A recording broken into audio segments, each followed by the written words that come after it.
Alpha Bravo. Turn right heading 115, climb and maintain flight level 250. 250. Turn right heading 115, climb and maintain flight level 250. Airbus Sierra Alpha Bravo. And there we go. So, as things stand right now, I'd say we're about 20 minutes, 25 minutes away from Ottawa. So, because this is a rather short flight, as soon as we get to our top of climb, we'll have already reached the top of descent, so we'll be getting the instructions to descend to various altitudes and eventually to our final altitude. It will probably be about 2,700 feet. Toronto Center, Airbus Foxtrot Mike Sierra Alpha Bravo is climbing through flight level 18841. Okay, this is about as good a time as any to tell you about how we're going to configure our radio and our instruments for the approach. So first, what do we need for an ILS landing? Well, the first thing we need is frequency. Each ILS runway has a specific frequency that, when tuned to, will your aircraft will receive signals from the beacon on that runway. That will give it its guidance information. So as to properly complete a landing.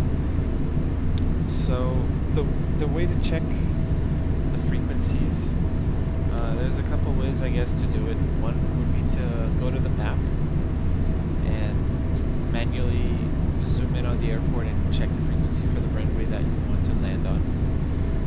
And another would be to use a GPS.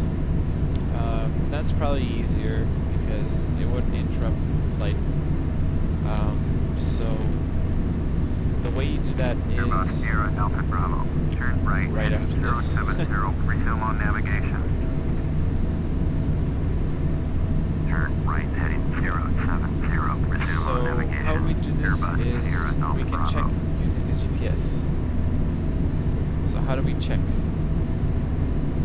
Well,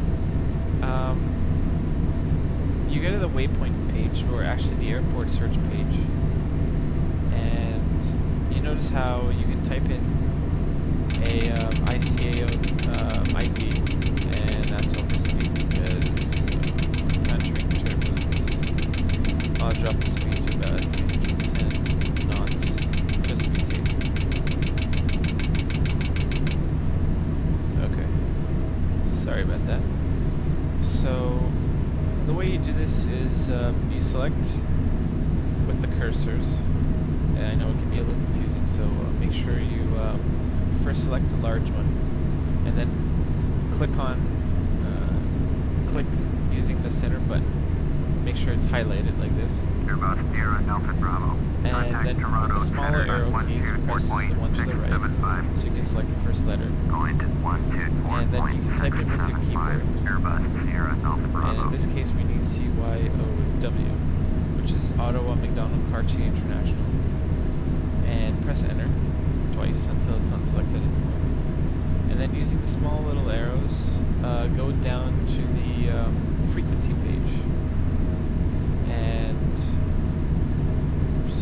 And you want to push the center button. Make sure this is selected, and then using the big arrow, the large outer arrows, you can navigate through this page and find the runway that you'd want to be landing on. In this case, it's either runway 32 or runway 7. And note the corresponding frequency and obviously the runway number, because this will give you the heading that the runway that you'll need to fly to get to the runway if you don't have ATC giving you vectors to it. So let's say we were landing on runway 32, which we probably will land on. You notice its frequency is 110.3. So once we close the GPS and open up our radio stack, we notice here, besides the two comm units, we have two nav units. You can either select nav 1 or nav 2, doesn't matter, as long as here you read the right one. So nav 1 corresponds to VOR1 and nav 2 corresponds to VOR2. So for today's purposes, we'll be using nav 1 since it's the default one. And now it's tuned to GPS. So, but pretty soon, once we get in range, we will switch from GPS to nav. So what we do is we take the frequency from what we found in the GPS 110.3, and we input it into the standby nav 1 display using the tuner knob,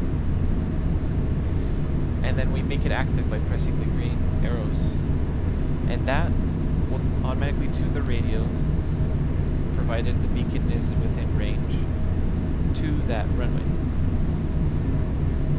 Toronto Center, Airbus And it's always a good idea to enable nav 1 audio, which is a sequence of Morse codes that will tell you, that will start sounding when the beacon is in range, and that's when you know to enable your localizer capture switch on the autopilot main panel. Okay, so more on that later, but for now let's continue with our flight. Pretty soon we will get vectors to descend, and finally line up for the approach. Going to 134.2. Okay, so just in case you're wondering, I'm using a payware add-on called Real Environment Extreme, as you can now see. It finished loading the weather. It just makes things more realistic, like cloud layers and water textures and things like that. It makes the clouds very, very beautiful, and sunsets, sunrises are very, very nice. And you can see that we're descending now to altitude of 21,000 feet, or flight level 210, and we'll be in Ottawa in roughly 15 minutes. We'll be on the ground. I thought I'd give you a preview of Real Environment Extreme 2.0 as we're descending through some cloud layers. You can see some that looks like stratus clouds that we're descending through, and some cirrus clouds that we can see underneath us. And the nice thing about Rex 2.0 is that the clouds are actually transparent, so basically when you run through them with your airplane, you can actually see, instead of the cloud just completely disappearing, you can actually tell that you're inside the cloud, so the cloud will be all around you, which is unlike what Flight Simulator X cloud rendering engine can do. So yeah, I'll give you a more overview of the clouds around us. Maybe zoom in on one too.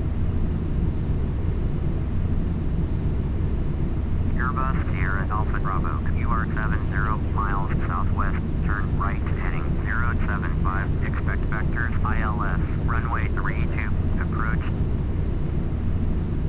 And so we got right, heading 075, instructions to line up for runway 32, approach. Airbus Sierra Alpha as Bravo. predicted. Airbus Sierra Alpha Bravo, descend and maintain 15,000.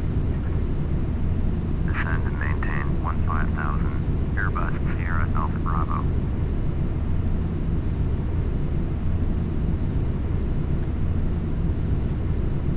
Would probably be a good idea to start dropping our speed to close to 250 knots, so that the transition will be smoother.